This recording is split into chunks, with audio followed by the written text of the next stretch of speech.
All right, let's get started with another episode of Bet On Lacrosse. This is episode 48, guys. We're closing in on episode 50, which is crazy to think about. This started way back with Doug and Dan Newbert. I was the producer at the time. Today I'll be hosting, and I am joined by Justin Byers and Brian Andrews to talk some college betting as well as some NLL betting. Some of us did well last week, some of us not so much. Justin, you cleaned up. I think you went 8-2 last week. I didn't do so well. I won't even say my record. I went 0-3 for my picks, though, that I gave out on action. So definitely not a great start for me, but that was only week 0. Brian, how did you do last weekend? You did pretty well, I think, right? I did end up negative, but some NLL lines that were gifted to us last week kept me in the positive overall. It wasn't a complete wash. I think I went like 3-5 or something like that. So I kind of had a laundry list. I think I was excited about week 1, and I think this week we're going to talk a little bit about reining it in, maybe a little, given the amount of lines that we have and some of the prices that we're seeing. Yeah, and I should preface, I didn't do well college. I actually did really well NLL, and a lot of it was thanks to you, Brian, for spotting some bad opening lines. Whereas with college, some of these lines are moving very, very quickly. We had some really bad lines for NLL open up initially, and we were able to take advantage of them. If some of these college lines, they're not bad lines; they're just moving quickly because people are all on top of them. And you see teams like Virginia, open up as 4.5, moving quickly to 5.5. Or actually, they were 5.5, moving to 6.5. Georgetown was 4.5, moving to 5.5. And as well as I think Maryland was another one that moved. A lot of movement all over the place. Duke as well on a Tuesday game yesterday. They moved. They were 5.5, moved down to 6.5. They ended up covering both of those anyway. But definitely a lot of movement across the board. Let's start off though with some NLL talk, and we'll start off with some futures talk. If you follow me on Twitter, Hutton Jackson, you can see all the futures and the longest odds for each team. We're not really going to go through them. You can go check out my tweet. I will say that we're seeing some 100-1 spots for 3 teams. Warriors, Swarm, and Riptide. Riptide only have 1 win. Swarm are winless, and the Warriors only have 1 win as well. As long as these prices are as probably outrageous as they are for a 15-team league, not recommending you go and bet any of these because these teams' playoff hopes are dwindling, and they are probably not going to make the playoffs. Warriors are already in sell mode. Could we see the Swarm in sell mode? Potentially, So, and Riptide as well have already been making some trades to acquire some draft picks and moving some pieces. So, not teams you really want to bet on. Desert Dogs, surprisingly, they've been the longest odds throughout the season up until this week at plus 5,000. So, their playoff hopes are a little bit better, but they only had 2 wins as well. I don't think they're a contender to make the playoffs either. So some of these long odds definitely stay away from, whereas the top starting to settle in, with the Seals now plus 550. They were sitting pretty firmly at plus 600 for a while. They're moving a little bit. Rock, the market moved pretty quickly on the Rock, and rightly so, because they look like the best team in the league so far. And let's kind of go into them a little bit. They have a game on Friday, Brian, which we're both kind of, looking at this weekend.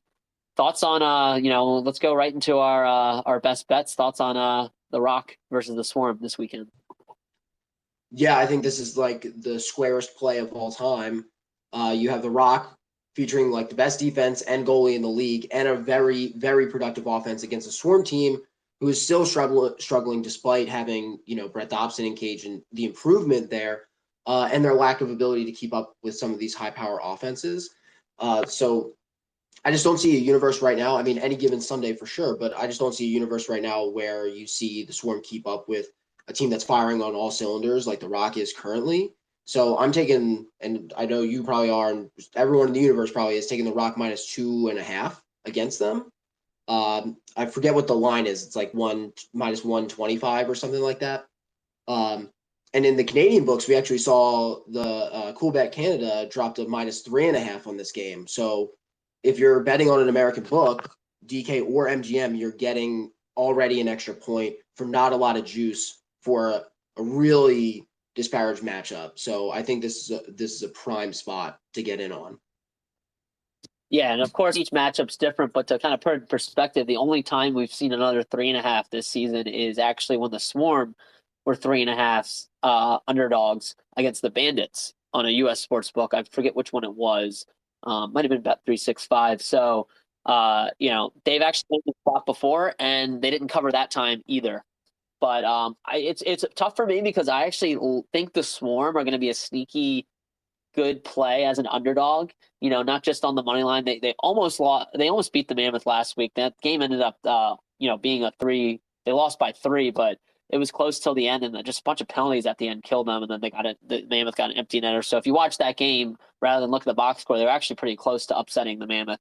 And I think they're going to be, a good team to kind of back now that Dobson's in cage. It gives them a little bit more stability. This isn't the spot to do it, though. This is the spot to, take what honestly is kind of a shorter price on the Rock, because I wouldn't be surprised if the Rock start drawing some 3.5s against these weaker teams going forward, on some U.S. books. So, yeah, that's definitely the play for me. That's my best bet. And I have another one, Calgary, Saskatchewan, under 23.5. I would have loved if it was 24.5, but these defenses are both really good. Now, Calgary plays pretty quick. They get up and down the floor, and, we've seen Saskatchewan put up some points too. I just think this type of matchup is going to be more conducive of them kind of settling in. You got Alex Buque is playing lights out. Del Bianco is playing lights out.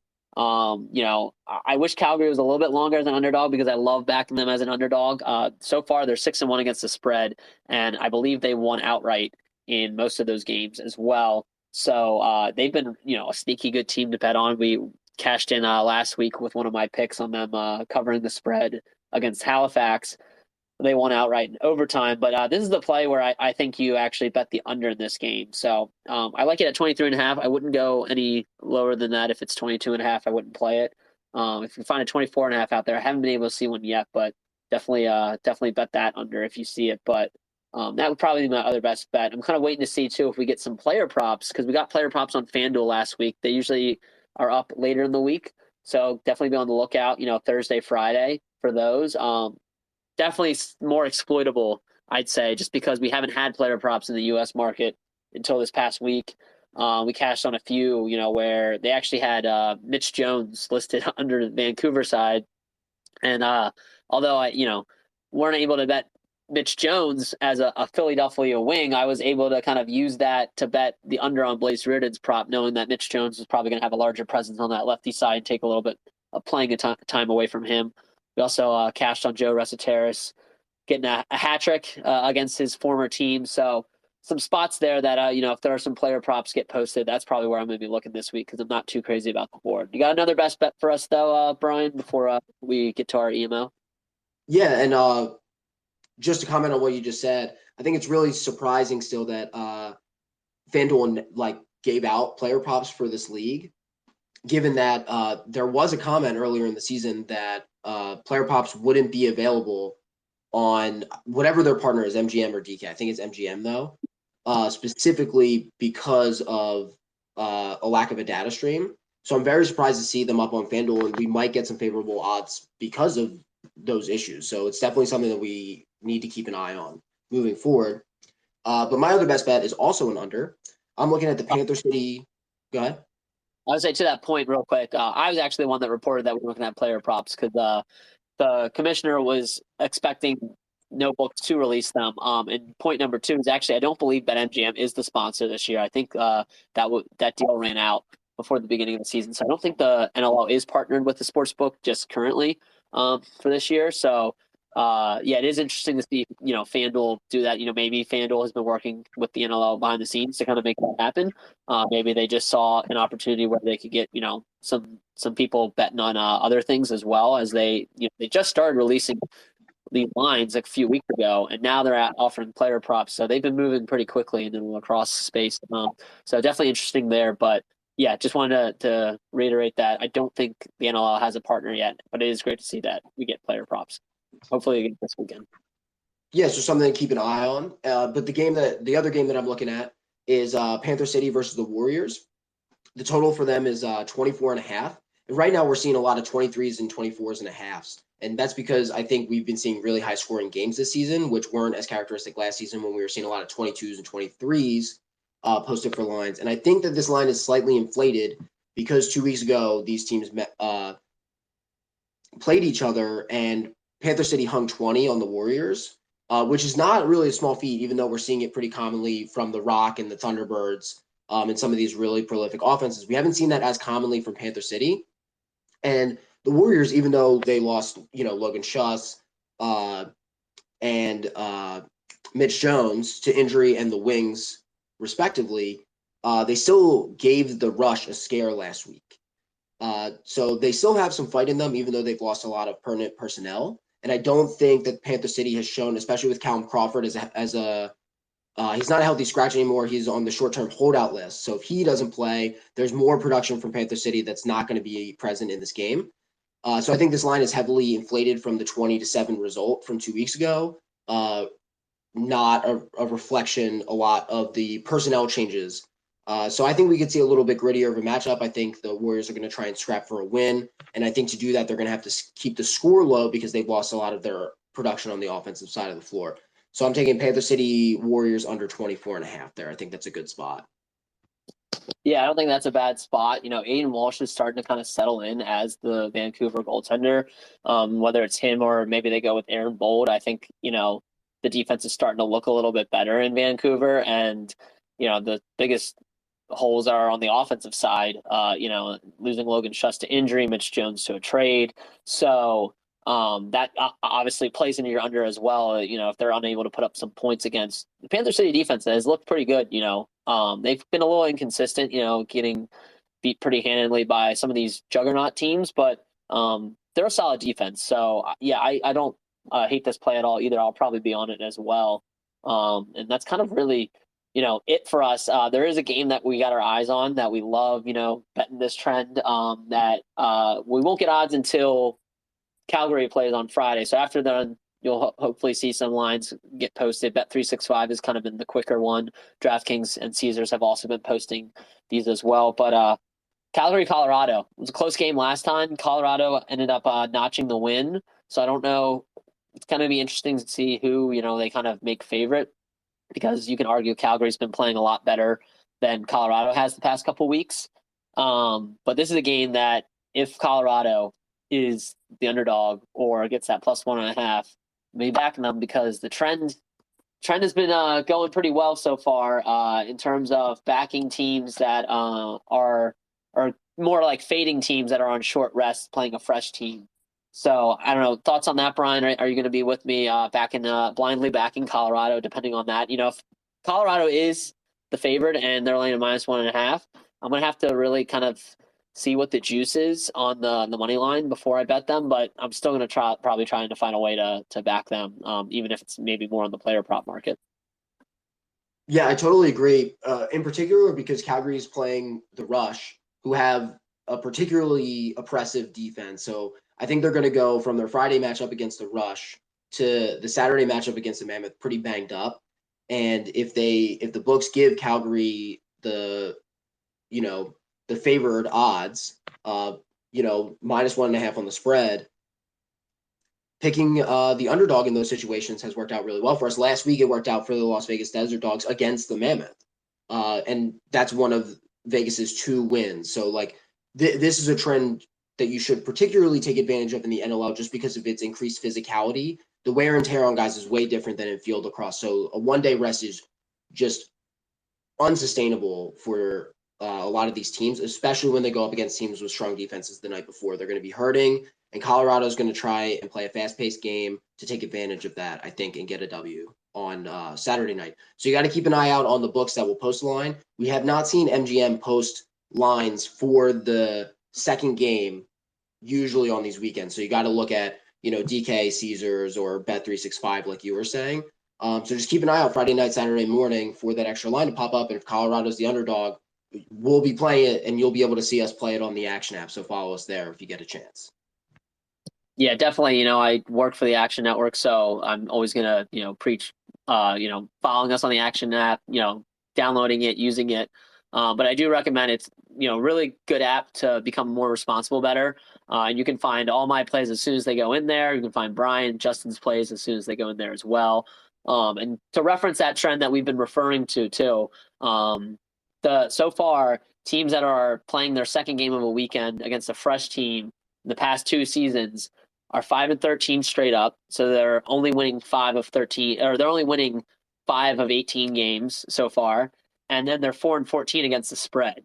So obviously, sometimes they're underdogs, sometimes they're favorites. And we did see the Buffalo Bandits kind of buck this trend a few weeks ago, but so far this trend has hit one of 4 times this year. So quarter of the time, only 75% of the time this trend is working. So that's where we like this spot. And like you said, you kind of laid out the reasons behind it. It's just tough to play two NLL games in the same weekend, back to back, especially facing a team that has the whole week to prepare for you, and you're going to turn around and have to usually less than 24 hours, and sometimes they're traveling too. I forget who's traveling who, but like last week, Colorado wasn't traveling that far going to Las Vegas, but they still had to go, travel, and sometimes a lot of these players they live in different cities, so it's not like they're usually traveling no matter what, even for home games, but still something to notice. The quick 24-hour turnaround is not a good spot for a lot of these teams. So almost like a scheduled loss, if you could say. That's going to wrap up our NLL talk. Again, we're not too crazy about a lot of these games this weekend, but let's bring Justin back in, and we'll start off with you, Justin, in terms of best bets for NCAA. What are you kind of looking this weekend? I know we had a lot of line movement, but what's your favorite bet this week? Yeah, this is the first week with a pretty large board, so it's kind of hard to kind of pick your spots here and also be smart at the same time. But the one game I'm really eyeing this second week is like St. Bonaventure. I think this is going to be a close one against Bellarmine. We saw what Bellarmine did against Duke last week. They were able to somewhat hang for a quarter and a half, and then of course the Blue Devils ran away with it. But we've seen Bellarmine play not necessarily to their competition when it comes to conference play and other mid-major teams. So this is a good spot for St. Bonnie's, coming off an 11-4 record last year. They're bringing back Jackson Rose and Jake Rosa, which is their two key calls on the offensive end.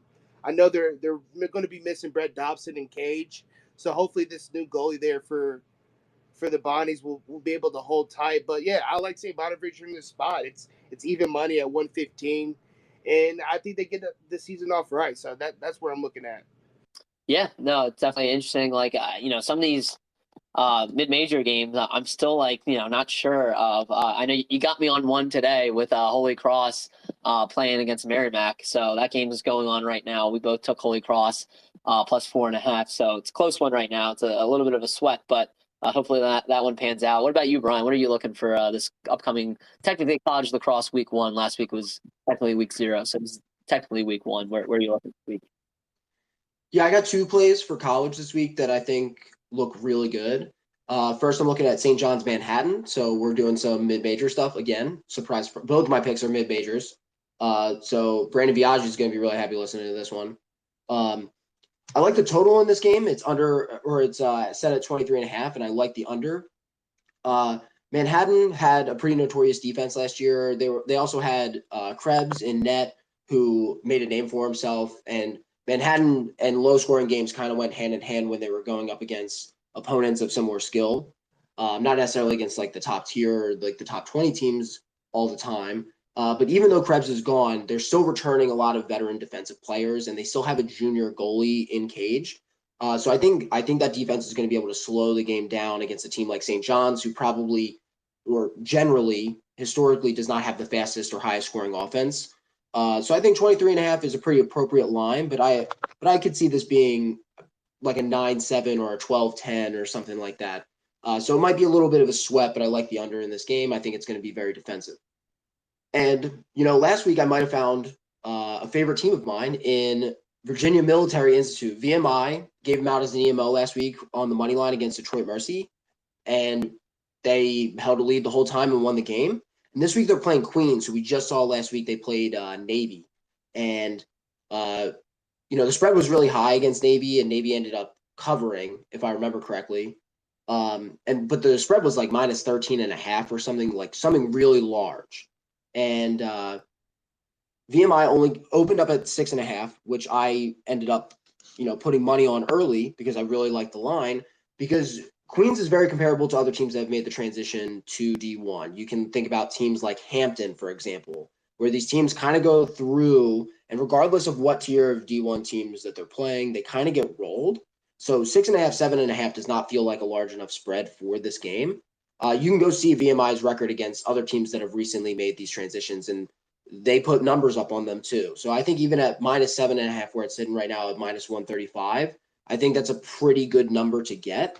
And then if Queens is able to keep that game close, it's worth reassessing spreads that the books are giving Queens in the future. But I think right now Queens has to prove to me that they're worthy of spreads even this small for me not to place money on that bet. So I'm going with VMI -7.5, -135. All right, another good play there. And before I give you mine, I kind of want to pick your guys' brain because I mentioned some line movement. So, I don't know if you guys got in early or not. I didn't really get in early on some of these games. We got Michigan, Virginia. Virginia was -5.5. It's already moved now to -7.5. You also have Georgetown was -4.5. Now it's -6.5. And then Maryland, I believe, was -7.5. I don't think it was any lower than that. They're -8.5, but that could get to -9.5 by the weekend. Any of those games, are you guys looking? If you didn't get it in the initial number, are you looking to play? The favorite, knowing, hey, like I think this is still going to be a blowout, even if I'm not getting the right number. Or are you looking to maybe think, all right, the line's moved enough. Now I'm confident maybe betting a Hopkins to cover a large spread, or a Michigan to cover that large spread, or even a Loyola to cover a large spread. What are you guys' thoughts on that? Any thoughts on any game in particular, or are you just staying off of them in general? On my end, I'm really eyeing that Michigan-Virginia game. And I think the reason why we're seeing that line movement is because Virginia is one of those blue blood programs. But I know Michigan's kind of been developing, and I know they had some flashes last year. And they always come out against really good teams and play well. They always kind of stay within a reach for about 3 quarters or so, and then maybe they'll kind of go on a run that they can't really sustain offensively. But I think Michigan can maybe hang with Virginia.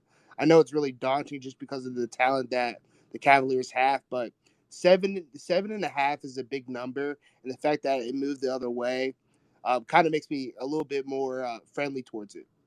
Yeah, it's interesting too. Like, a lot of those times you don't really want to, you want to be on the right side of line movement with a lot of, sports, but with lacrosse, you got to just take into account that, there's probably some sharp lacrosse bettors out there. We like to consider ourselves, sometimes on that type of side. But in terms of lacrosse line movement, it's really going to be dependent on just public perception. You can actually go on to DraftKings and see how much, money is on which side, and, kind of use that to judge like where the public's on. And like you said, with some of these teams like Virginia, people, if you're watching closely, Michigan's been pretty competitive the past couple of years, but still, like, you look at it, people are going to see Virginia and think, oh, it's Virginia, it's UVA.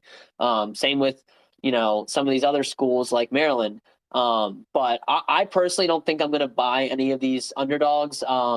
Hopkins would probably be the one I'd look at. I feel like, though, we've been hearing a lot of things at Georgetown. It's been UVA and Maryland the past couple of years. People are saying Georgetown's right up there. It's those are the big three. So that's why I kind of wanted to talk about this a little bit. So I don't know. Hopkins looked pretty good last week. 6.5's a lot, though. For Georgetown to cover. Personally, though, I think I'm going to stay off of these.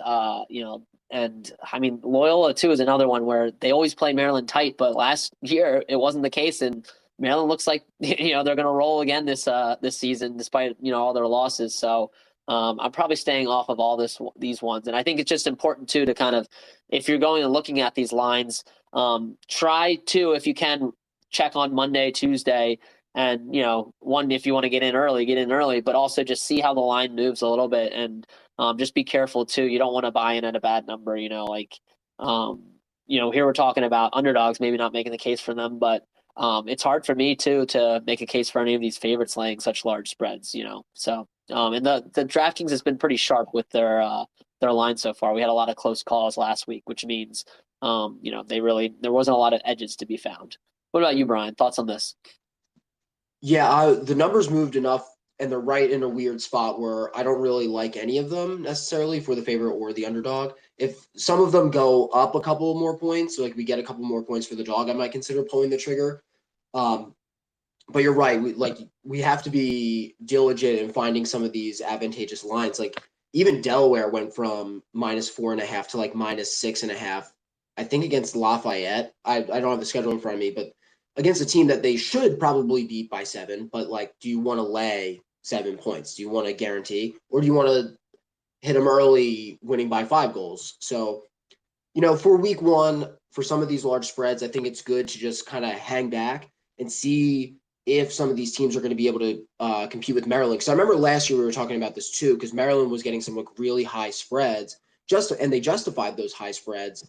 So I think we need to, for me personally at least, I need to wait like a week to see which of these teams are legit and can justify those spreads or otherwise, and then maybe we could take advantage of lines in week, maybe 2 or 3. So I'm staying off for now, and I'm sticking more towards lower spreads in the top tier games, like the UVA Marylands, if we ever get any.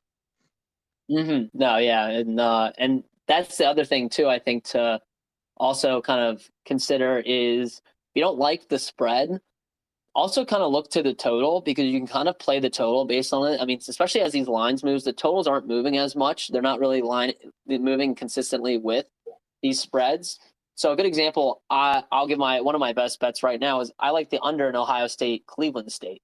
Now, I'm not going to lay 11.5 with Ohio State because I think it's going to be low scoring. I think this Ohio State defense is going to kind of, take care of business against Cleveland State, but 11.5 is a lot. So if I like Ohio State to kind of, win and kind of keep it low scoring, I'm not going to want to bet them minus 11.5 because that means they're going to have to score a lot of goals. So if I was to bet the under and bet Ohio State 11.5 minus 11.5, I'm kind of going against, myself. Not necessarily, both could hit, but your margin of error is much smaller. So I'm not playing them on the spread, but I do think they'll, be able to win pretty handedly. So that's why I like the under 24.5.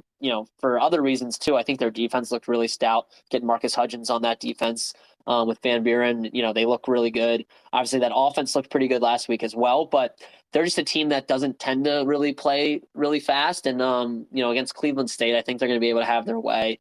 And I just don't see this game really going over this mark of 24.5. So right now it's slightly juiced to the under at minus 125, but I like it at under 24.5. I just don't think there's going to be a lot of goals. I think, you could see Ohio State kind of hit cruise control in the second half. Maybe we see a 13-5 win or something like that. So that's kind of where I'm eyeing with this. I just don't see Cleveland State putting up double digits against this Ohio State defense. And I don't really see Ohio State, pulling a Duke or Maryland and really running up the score either. So that's kind of where I'm leaning. And that's one of my best bets for the weekend. And then in terms of some other bets too, let me just pull up our rundown here. I like Boston minus 1.5 as well. I know, it's probably not as strong of a play for me, but I think this Boston team is going to be good. And if you saw Vermont last week against Syracuse, they obviously, hung in there pretty much for all 4 quarters, but a lot of it was due to the play of their goaltender, whose name is escaping me. And then also the faceoff. They dominated the faceoffs, which really made it hard for Syracuse to build a lead. But Boston's got one of the better faceoff guys in the league, in the NCAA as well. So I don't think they're going to have that advantage as much.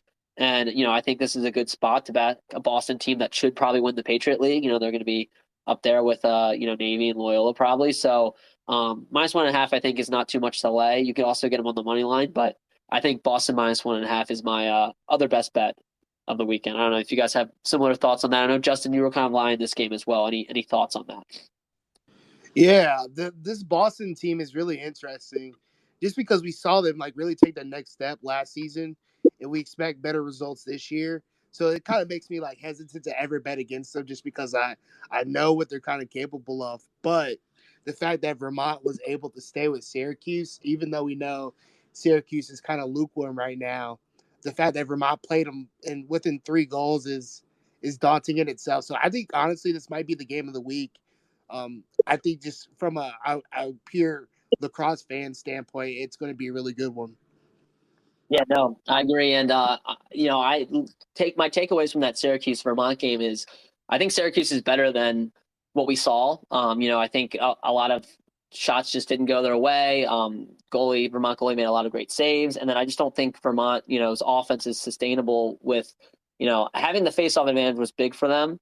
but they didn't look that great. And so I was looking for a spot to kind of fade or back one of these teams. And with Syracuse, it's just too many points. I was hoping that the spread was going to be a little bit shorter against Albany, but 6.5, I think, is what it was. It might still be that. It might have even moved. That's just kind of a little too much for me. So that's one that I'm kind of staying off of. But Vermont is the one where I think I'm going to fade Vermont in this spot and take Boston, as a short favorite. So that's kind of where am I in for this one.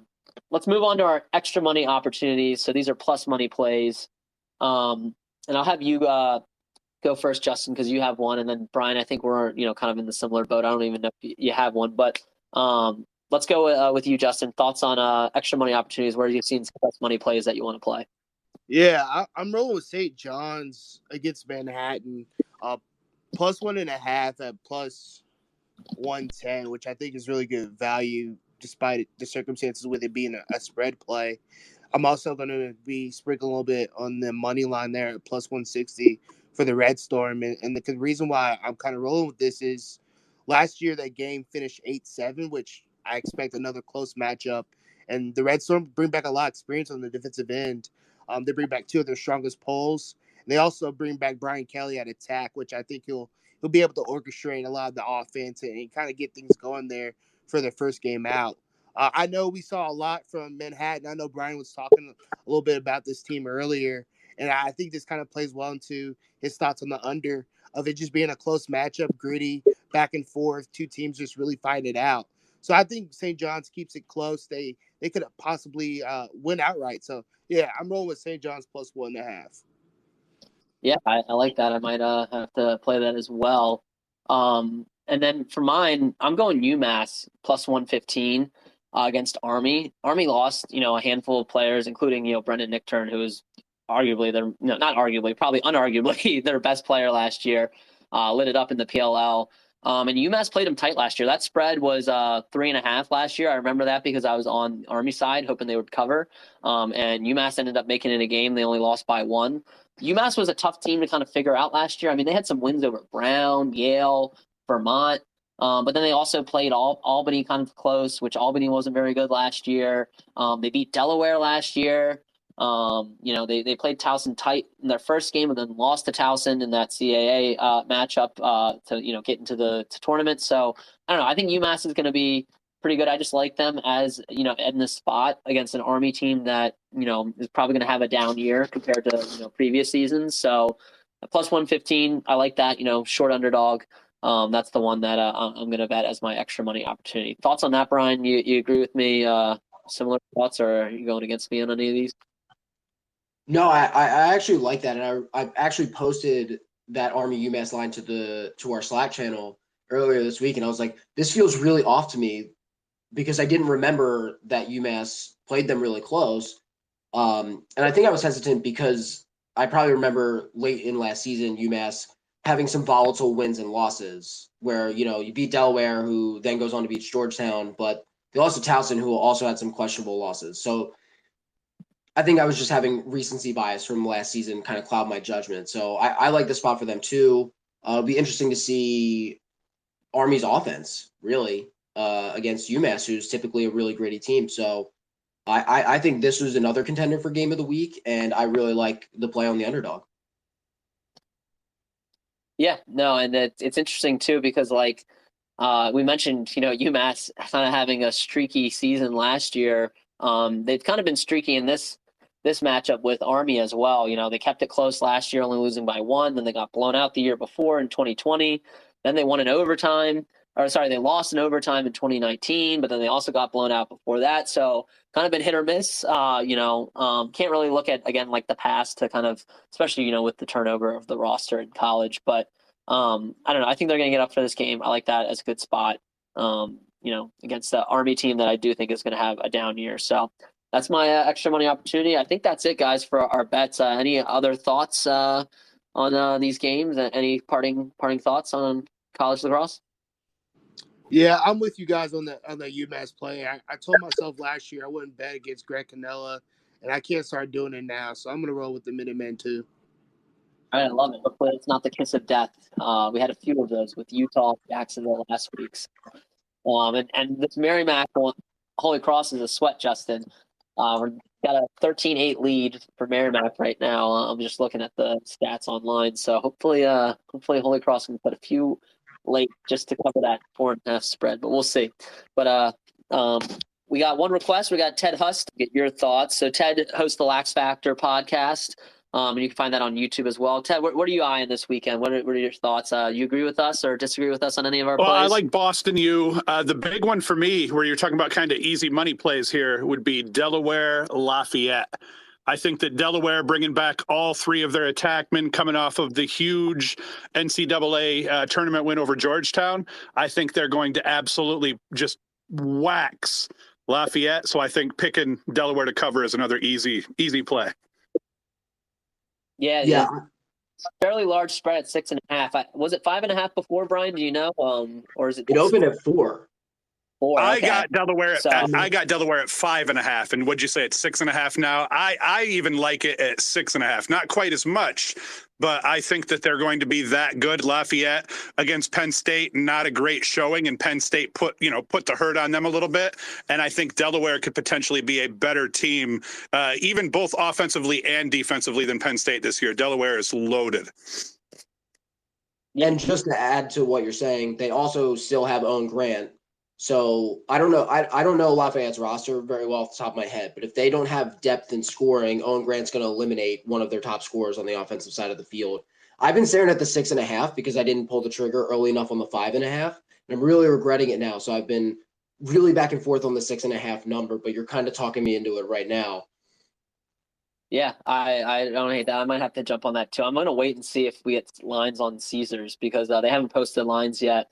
But hoping that we get a little bit more diversity just because it is nice to be able to line shop. And although it didn't end up benefiting me last week anyway, but you could have gotten Maryland, I think, at 6.5 when that line had moved to 7.5 on DraftKings. So, always encourage people to line shop. But appreciate the input there, Ted.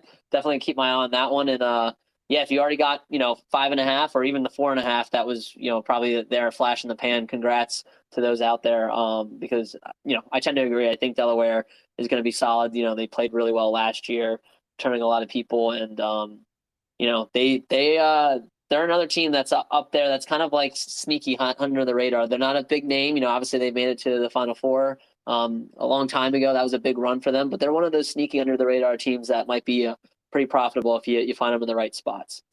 With that, though, that's going to do it for our show. Appreciate you guys tuning in. You can, if you came in late, you can listen to the recording of this. You can also find it on our podcast stream. But we appreciate you guys all for tuning in to another episode of Bet On Lacrosse.